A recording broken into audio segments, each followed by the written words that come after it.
Hello friends, in this video we will talk about one of the famous writer of modern age. In yesterday video we have started modern age, तो आप मेरी last video ज़रूर देखें. Today we will discuss about Joseph Conrad writings. Okay, so let's start about Joseph Conrad. He was born in 1857 and he was died in 1924 and he is a Polish writer.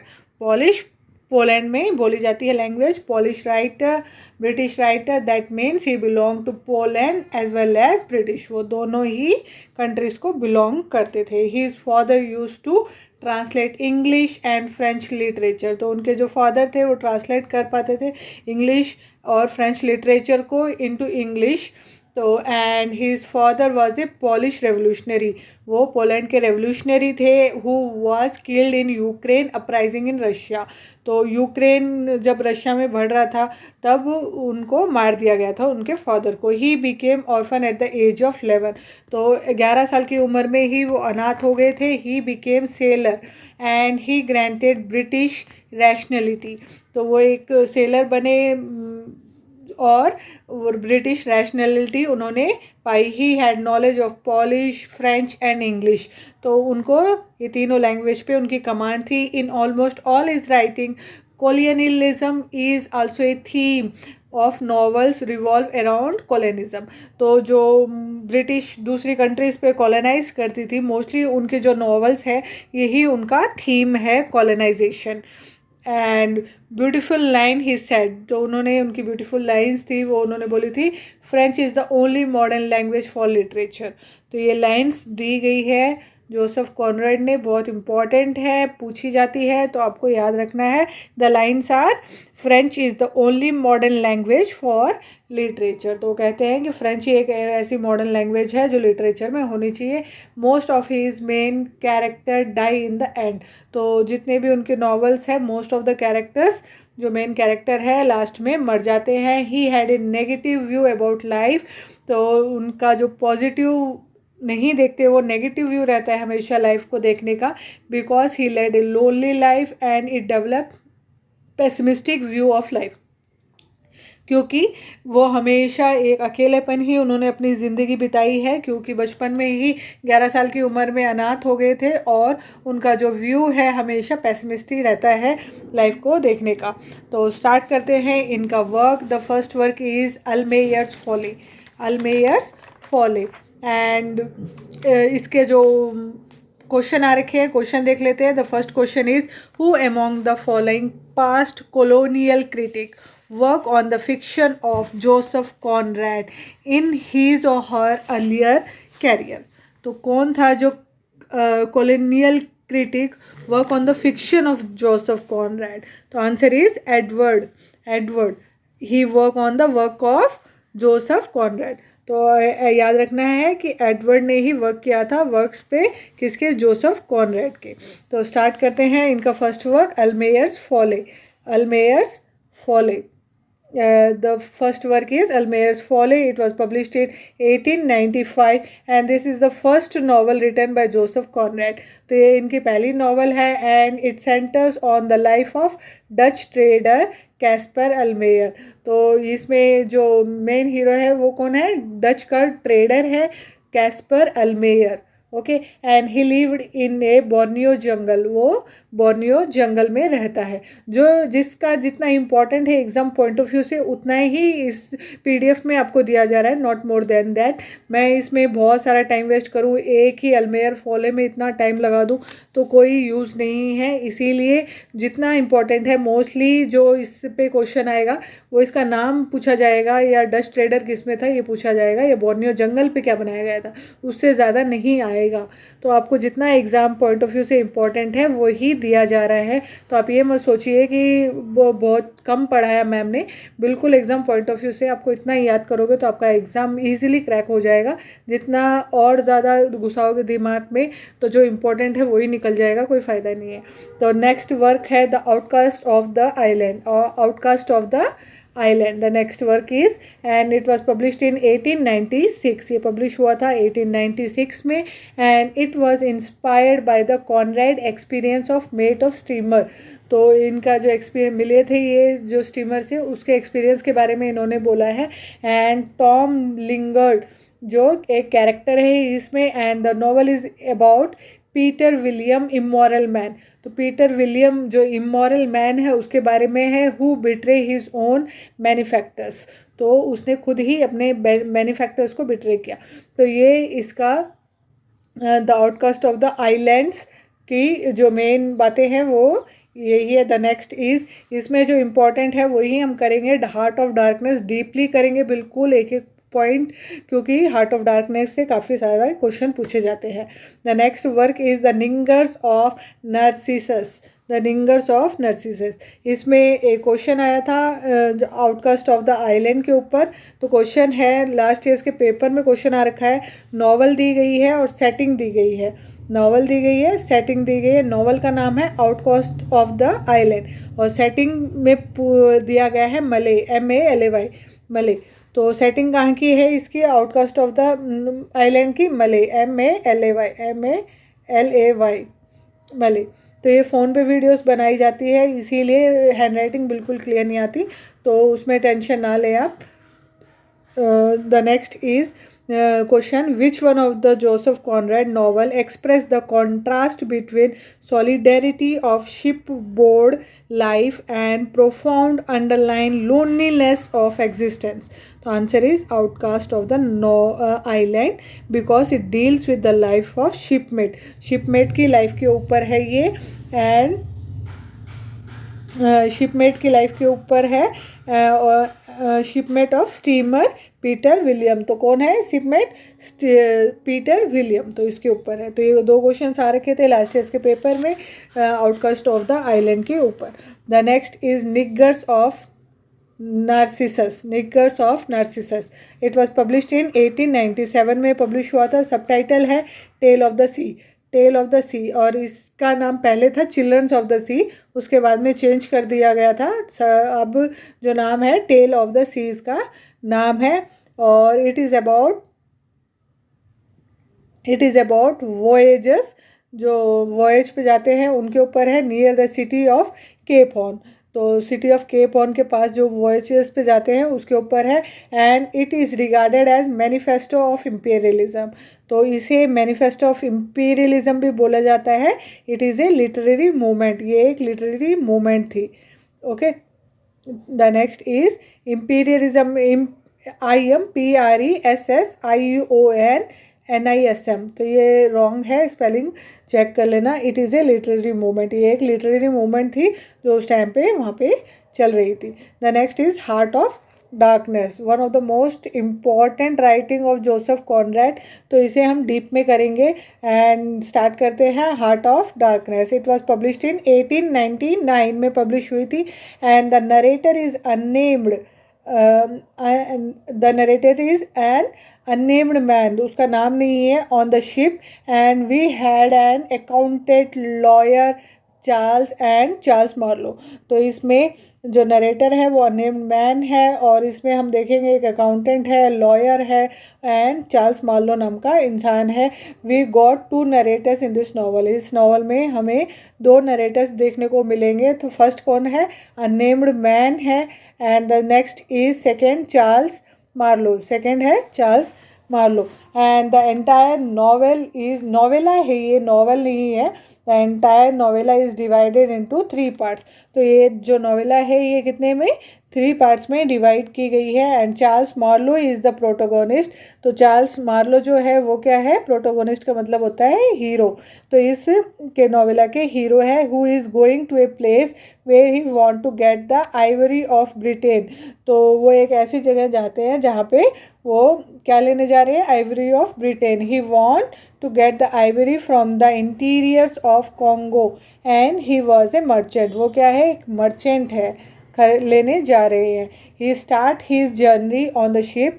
तो वो अपनी journey शुरू करते हैं ship पे। And spend 10 days in the outer station with chief accountant. तो outer station पे ही, कॉन्गो पहुंचने से पहले आउटर स्टेशन पे ही 10 days उनको रुकना पड़ता है एक चीफ अकाउंटेंट के साथ। There he get to witness what colonialism is. तो वहाँ पे वो देखने को मिलता है उनको कि क्या है colonialism is doing to Africa, वहाँ पे क्या हो रहा है। And he can see the brutal treatment of the colonial to the Africans. तो बहुत ही बुरा उनके साथ जो व्यवहार होता है वो उनको वहाँ पे देखने को मिलता है। He then moves to the central station. उसके बाद में वो आउटर स्टेशन से सेंट्रल स्टेशन पे जाते हैं, where he get stuck for 3 months। तो उनको वहाँ पे 3 months तक रुकना पड़ता है। And there he meet the manager of the secondary station. तो वहाँ पे वो मैनेजर से मिलते हैं सेकेंडरी स्टेशन के। And he get to know that he ship is broken. तो वहाँ पे उन्हें पता चलता है कि जो उनकी शिप है वो टूट चुकी है। And now he can not move a had to find Kurtz. तो वहाँ पे एक वो कहाँ जा रहे हैं, कर्स को ढूंढने जा रहे हैं। तो अब वो आगे नहीं बढ़ सकते क्योंकि उनकी शिप टूट चुकी है कर्स से मिलने। And when he was in the central station he keeps on hearing the name Kurtz. लेकिन जब वो सेंट्रल स्टेशन पे है तो वो बार बार कर्स का नाम लोगों के मुँह से सुनने को उन्हें मिलता है। And it develops curiosity in him. तो जो बार बार किसी का नाम होता है तो हमें उससे मिलने की उत्सुकता तो होती ही है। तो बार बार उनको वो नाम सुनने को मिलता है तो उनको एक क्यूरियोसिटी हो जाती है कि अब मुझे इस इंसान से मिलना है। And that who is this कर्ज, वो है कौन यार। And why people worship him like a god. और लोग उन्हें भगवान की तरह क्यों पूछ रहे हैं। and only when we get into the third section of this novella, तो जब हम इसके थर्ड सेक्शन में पहुंच रहे हैं इस नोवेला के, where he goes to the inner station। जब वो इनर स्टेशन, अब पहले को आउटर स्टेशन गए, फिर सेकेंडरी स्टेशन गए, उसके बाद में अब जो inner station of the Congo जो अफ्रीका में है, there we could see the Kurtz cottage. तो वहाँ पे उसको दिखती है क्या, कर्ट्स कॉटेज। कर्ट्स नाम का एक इंसान है, उसकी कॉटेज उसे दिख जाती है। And he find that just before the cottage there are lot of dead bodies. तो वो देखता है कि कौन, मार्लो देखते हैं कि काफ़ी बहुत सारी डेड बॉडीज़ उनके कॉटेज के आसपास पड़ी हुई है। And head of the African people we put in front of the cottage. और जो उनके धड़ है अफ्रीकन लोगों के, वो उनके कॉटेज के बाहर रखे हुए हैं। And when he look this things he realize that Kurtz is a British officer. तो उसके बाद में जब वो चीज़ें देखने के बाद में उन्हें लगता है कि अरे ये कर्ट्स तो एक ब्रिटिश ऑफिसर है, who is now treated as god by the African people. और जो अब जिसे वर्शिप पूजा करी जा रही है, अफ्रीकन लोग उसे भगवान की तरह पूज रहे हैं। Because he use to work a lot for the colonised people, क्योंकि उसने काफ़ी ज़्यादा काम किया है कॉलोनाइज्ड पीपल्स के लिए, वहाँ के लोगों के लिए। Work a lot not in positive sense but in negative sense. लेकिन पॉजिटिव सेंस में काम नहीं किया, नेगेटिव सेंस में काम किया है, मतलब उनको प्रताड़ित किया है। He use to kill those African people in front of his house. और उसने अपने घर के सामने अफ्रीकन पीपल को मारा हुआ है, in order to show that anyone who challenges his godliness will face the same kind of death। तो दिखाने के लिए कि अगर तुम मेरी पूजा नहीं करोगे, भगवान की तरह मुझे नहीं समझोगे, मेरे हर ऑर्डर को ईश्वर का ऑर्डर नहीं समझोगे, तो मैं तुम्हें भी ऐसे ही मौत के घाट उतार दूंगा। And also there is a Russian man, एक रशियन मैन भी है वहाँ पे, whom मार्लो मीट, तो जिससे मार्लो मिलते हैं before he goes to the Kurtz house, Kurtz के घर जाने से पहले। And that Russian man told him that Kurtz is ill. तो वो उसे बताता है मार्लो को कि जो कर्ट्स है वो अब बीमार है। And he is a kind of disciple, वो उसका चेला है शायद ऑफ कर्ट्स। एंड ही वर्शिप कर्ट्स, और वो कर्ज को वर्शिप मतलब उसकी पूजा करता है। एंड फाइनली मार्लो मीट कर्ज, और आखिरकार मार्लो इस इंसान से मिल ही लेता है 3 महीने 10 दिन कितना सफ़र तय करने के बाद में। And he wants to take him back तो वो उसे वापस लेके जाने आया है। Take him back because Kurtz is ill, क्योंकि वो बीमार है। But Kurtz leave from there and goes in the jungle, तो वहाँ से कर्ट्स चला जाता है जंगल की ओर। And there he hand over all his files and papers to Marlow, और वहाँ पे जाके वो सारे फाइल्स जो पेपर्स जो होते हैं उसके अंडर वो सारे मार्लो को पकड़ा देता है। And also gives a photograph of his sweet heart, तो वो उसकी एक स्वीट हार्ट मतलब उसकी फियांसे की जो फोटोग्राफ भी उसको मार्लो को देता है। And Marlow take all this things and also Kurtz along with him, तो मार्लो ये पेपर्स डॉक्यूमेंट सारे और जो फोटोग्राफ जो उसकी स्वीट हार्ट की है वो सारी चीज़ें लेके निकल लेता है। And they all go in the ship, वो अपनी शिप में ये सारी चीज़ें लेके निकल जाता है। But Kurtz dies and last words of the Kurtz are, लेकिन कर्ट्स जो है वो शिप पे ही मर जाता है और उसके लास्ट वर्ड्स होते हैं the horror the horror, the last words are the horror the horror. तो ये बहुत इम्पॉर्टेंट है, वो कई बार लास्ट वर्ड्स पूछे जाते हैं, तो आपको ये याद रखना है कि लास्ट वर्ड्स क्या थे। मैं इतना जल्दी जल्दी इसलिए करा रही हूँ कि पढ़ने वाले बच्चों के पास इतना बिल्कुल भी वक्त नहीं होता कि वो बहुत ज़्यादा टाइम स्पेंड करें किसी की बातें सुनने में। तो उनको सिर्फ फोकस होता है उनके टारगेट पे जो उनको अचीव करना है एग्ज़ाम क्रैक करके, ताकि जो उनके माता पिता ने उनके ऊपर पैसे लगाए हैं, जो वो अपना इन्वेस्टमेंट कर रहे हैं, और उसको वो बच्चा जो है वो फलीफूट कर सके। तो इसीलिए मैं इतना जल्दी जल्दी आपको सिर्फ पॉइंट ऑफ व्यू जो मेरा यही है कि मैं आपका टाइम वेस्ट ना करूं, क्योंकि जब मैं तैयारी करती थी जब भी मेरा यही था कि ऐसी वीडियोस मुझे मिलती ही नहीं थी कि मैं ज़्यादा उस पर क्या एक एक घंटे की वीडियो 2-3 घंटे की वीडियो सुनने के बाद में मटेरियल कुछ होता ही नहीं था, समझ में कुछ आता ही नहीं था। इसीलिए सिर्फ एग्ज़ाम पॉइंट ऑफ व्यू से ये वीडियोस है और टोटली फोकस एग्ज़ाम पे ही है। इसीलिए इधर उधर की बातें ना करके मैं डायरेक्ट सारी वीडियोस में, मेरी ये 187th वीडियो है और सारी वीडियोस में सिर्फ पॉइंट टू पॉइंट ही मैं आपको बात करती हूँ, और मेरा सारा फोकस आपके सिलेबस को कंप्लीट करने पे रही है। और सारा मटेरियल आपको एक ही प्लेटफॉर्म पे मिल जाएगा, तो प्लीज़ मेरे चैनल को सब्सक्राइब कर लें।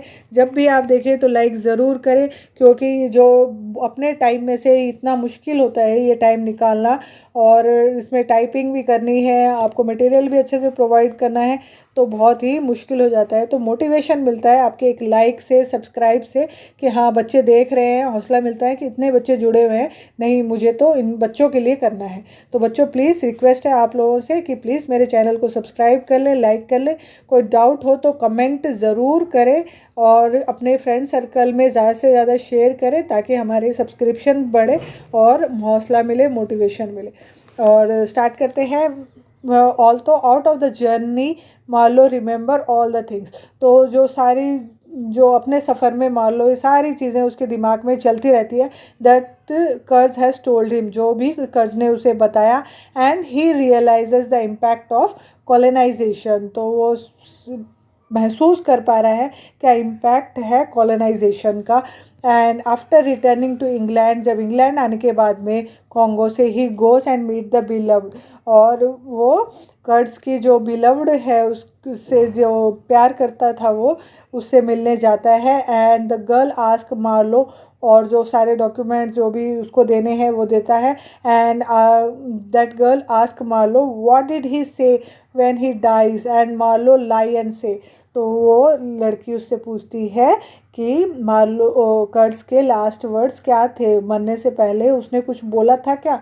तो मार्लो बोलता है कि उसके लास्ट वर्ड्स तुम्हारा नाम था, he was taking your name, तो वो तुम्हारा नाम ले रहा था।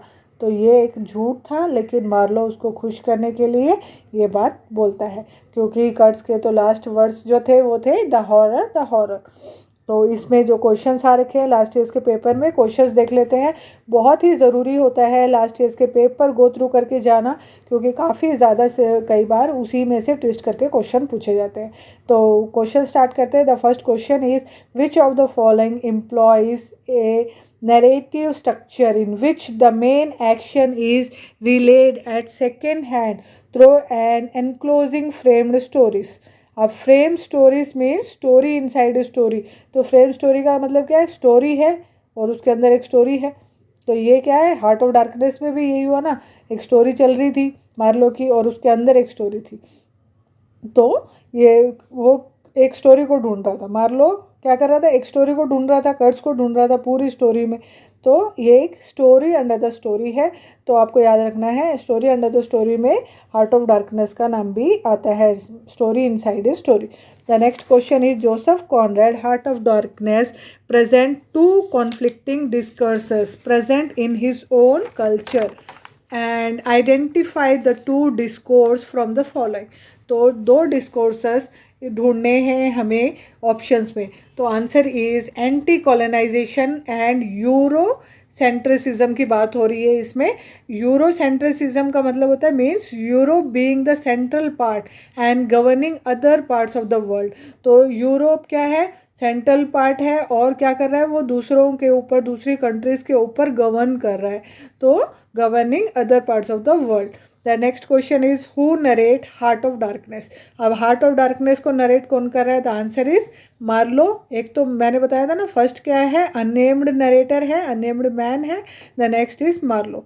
तो दो इसके नरेटर है, एक नहीं है, याद रखना है। तो एक मार्लो है और दूसरे अननेम्ड नरेटर है। द नेक्स्ट क्वेश्चन है, देखो क्वेश्चंस बहुत सारे आ रखे हैं, 6-7 क्वेश्चंस आ रखे हैं, इसीलिए थोड़ा सा इसको डीप पढ़ने की बहुत ज़रूरत थी, इसलिए हमने थोड़ा सा ज़्यादा इसको अच्छे से डिस्कस किया है। The next is where does Joseph Conrad heart of darkness begin. तो कहाँ से शुरू हो रहा है, it begins on the river Thames, मतलब लंदन में, where lawyer, accountant and Marlow all are going to Congo. तो ये चीज़ें हमने फर्स्ट लाइन में ही पढ़ ली थी। The next question is work दे रखा है हार्ट ऑफ डार्कनेस और थीम पूछा है। वर्क कौन सा है, हार्ट ऑफ डार्कनेस, और इसका थीम पूछा है। अब पूरी स्टोरी आपको मैंने बता दी है हार्ट ऑफ डार्कनेस की। तो थीम क्या है, ग्रीड है इसका theme. Shows how now British are greedy and they wanted money from colonise place. मतलब वो अब लालची हो चुके हैं और उनको क्या चाहिए, अब बस पैसा चाहिए, जहाँ से भी उन्होंने कॉलोनाइज कर रखा है, जो अपने कब्जे में कर रखा है। जैसे इंडिया को कर रखा था तो इंडिया से कच्चा माल लेके जाते थे, पक्का माल करके बेचते थे, हमें ही महंगे दामों में बेचा जाता था और हमारा ही सारा कुछ यहाँ से लूट लूट के ले गए। तो वो चीज़ें अब उनको ग्रीडी हो चुके हैं, लालची हो चुके हैं। तो वो दिखाया गया है हार्ट ऑफ डार्कनेस में।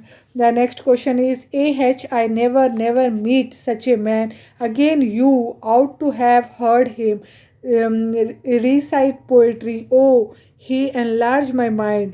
In Heart of Darkness, these words about curse is spoken by. तो ये चीज़ें किसने बोली थी हार्ट ऑफ डार्कनेस में। अब this words are spoken by the Russian. तो ये वर्ड्स किसने बोले हैं, रशियन ने, जो मार्लो को मिला था ना रशियन, जो उसी का डिसिपल चेला था, वो ये बातें बोलता है। तो this words are spoken by the Russian who Marlow meet before going to the Kurtz cottage and this Russian man use to treat Kurtz as a god. तो वो कर्ट्स को भगवान की तरह मानता था। तो एक क्वेश्चन आ रखा है असर्शन और रीजन का क्वेश्चन भी आता है। तो असर्शन में लिखा गया है, assertion है at the end of the heart of darkness Marlowe tells a lie to the intended about curse when he tells her the last words he pronounced was your name। तो वो उसके जब beloved से मिलता है तो Marlowe झूठ बोलता है हार्ट ऑफ डार्कनेस में कि उसके बिलव्ड को कि वो तुम्हारा नाम लास्ट में बोल रहा था, और रीज़न में दिया गया है। तो ये बातें सही है, देखे असर्शन का तो सही है क्योंकि उसने ये चीज़ बोली थी। अब रीज़न देखते हैं, Marlow tells this lie because he secretly in love with the intended and tell her what she wants to hear. तो इसमें रीज़न दिया गया है कि मार्लो ने उसको झूठ इसलिए बोला था क्योंकि वो उससे प्यार कर रहा था और she wants to be here, और वो उसने अपने प्यार में इसलिए उसको ये बात बोली कि उसका आखिरी नाम तुम्हारा नाम था, क्योंकि वो उसको जो वो सुनना चाहती थी वो उसने बोला क्योंकि वो उससे प्यार करता था। लेकिन ऐसा तो कुछ नहीं था, वो फर्स्ट टाइम मिला था, कोई प्यार नहीं करता था, वो सिर्फ हैंड ओवर करने गया था। तो ये रीज़न तो रॉन्ग है। तो इसमें हमें क्या टिक करना है, assertion is right but reason is wrong. Okay. तो ये इसके लास्ट ईयर्स के पेपर्स के क्वेश्चन है। ये क्वेश्चंस मैंने नहीं बनाए हैं, लास्ट ईयर्स के पेपर में आए थे। तो इन क्वेश्चंस को भी आप लोगों को बताना बहुत ज़रूरी था, क्योंकि ताकि आपको पता चले कि किस टाइप के क्वेश्चन आते हैं और आपको तैयारी कैसी करनी है। तो थैंक यू फॉर वॉचिंग।